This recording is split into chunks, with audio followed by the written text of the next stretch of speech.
भाई जो गुरु वचन पे डट गए, कट गए फंद 84 के।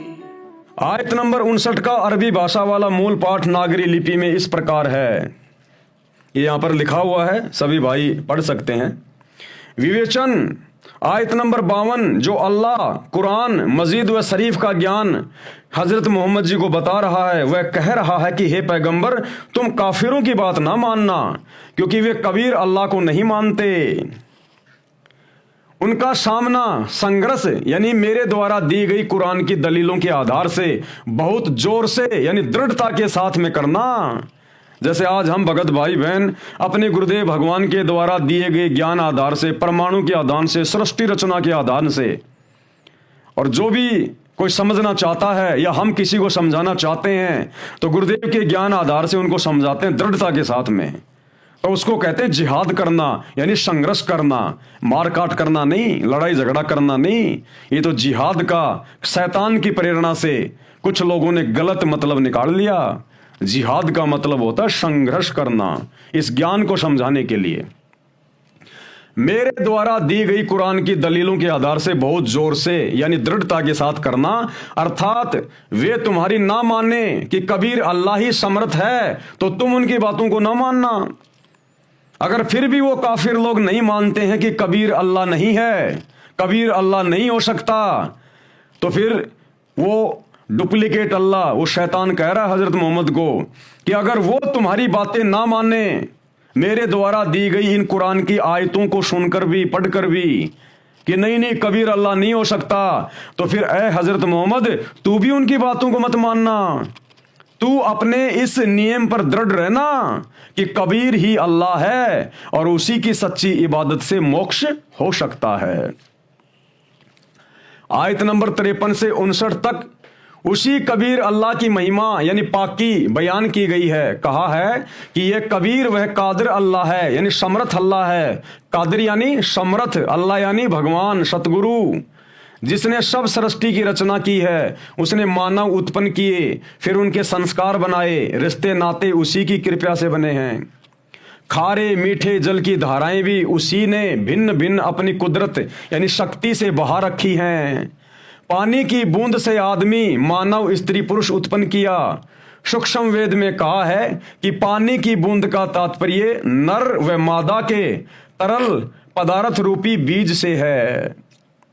जो इस अल्लाह अकबर यानी परमेश्वर कबीर को छोड़कर अन्य देवों व मूर्तियों की पूजा करते हैं, जो व्यर्थ है, वे साधक को न तो लाभ दे सकते हैं और न हानि कर सकते हैं।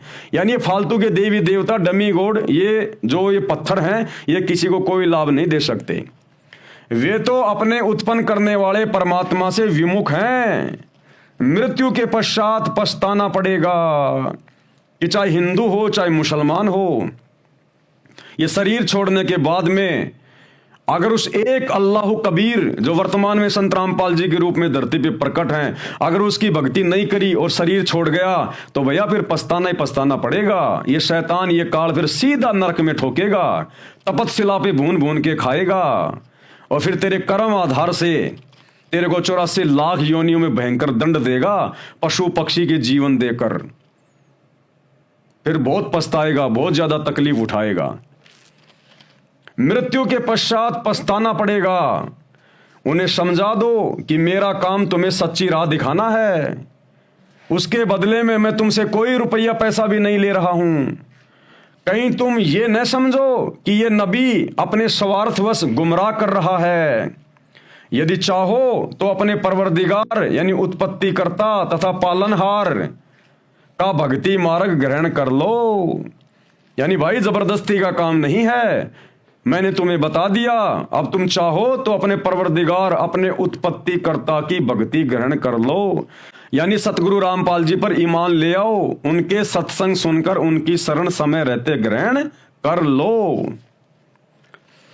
कुरान ज्ञान दाता नबी मोहम्मद जी से फिर कहता है कि वो शैतान कुरान का ज्ञान देने वाला फिर हजरत मोहम्मद जी से कह रहा है, आयत नंबर 58, और ए पैगंबर, उस जिंदा जो जिंदा रूप में तुझे मिला था ना, वो कबीर अल्लाह, उस जिंदा बाबा के वेश में तुझे काबा में मिला था, वह अल्लाह कबीर, उस पर विश्वास रखो जो कभी मरने वाला नहीं है, कभी मरने वाला नहीं है, अविनाशी है। हम रोज अपने गुरुदेव भगवान की महिमा करते हैं, उनकी पाक की बयान करते हैं संध्या आरती के लास्ट में, मेरे गुरुदेव भगवान दियो काट काल की फांसी। प्रथम चौपाई क्या आती है, अवगुण किए घनेरे फिर भी भले बुरे हम थारे, और दास को जान के निपट नादान मोहे बख्श दियो अविनाशी। हम अपने गुरुदेव को, कबीर अल्लाह को अविनाशी कह रहे हैं, तो हजरत मोहम्मद को यही कबीर अल्लाह सतगुरु रामपाल जी, ये जब चाहे जिस युग में जिस समय, ये है रियल में टाइम ट्रेवलर।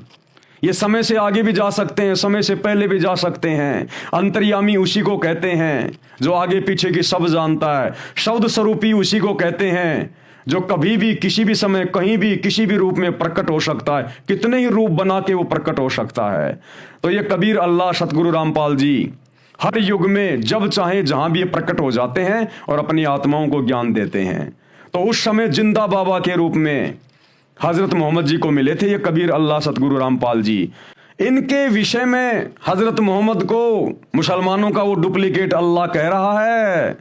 क्या कह रहा है हजरत मोहम्मद को, और ए पैगंबर, उस जिंदा बाबा के वेश में तुझे काबा में मिला था, वह अल्लाह कबीर, उस पर विश्वास रखो जो कभी मरने वाला नहीं है, अविनाशी परमेश्वर है, और तारीफ यानी प्रशंसा के साथ उसकी पाकी बयान यानी पवित्र महिमा का गुणगान करते रहो। जैसे आप और हम सत्सेवक भाई बहन अपने गुरुदेव भगवान को भोग लगाते हैं, उनकी महिमा करते हैं, शब्द गाते हैं, साथ संगतियों में भंडारा करते हैं, उनकी महिमा करते हैं, उसको कहते हैं उसकी पाकी बयान करना, उसका गुणगान करना। और अपने बंदों के गुनाहों यानी पापों से वह कबीर परमेश्वर अच्छी तरह परिचित है, यानी सत्य साधक के सब पाप नाश कर देता है। जो गुरु वचन पे डट गे, कट गे फंद 84 के, कट गे फंद 84 के, कट गे फंद 84।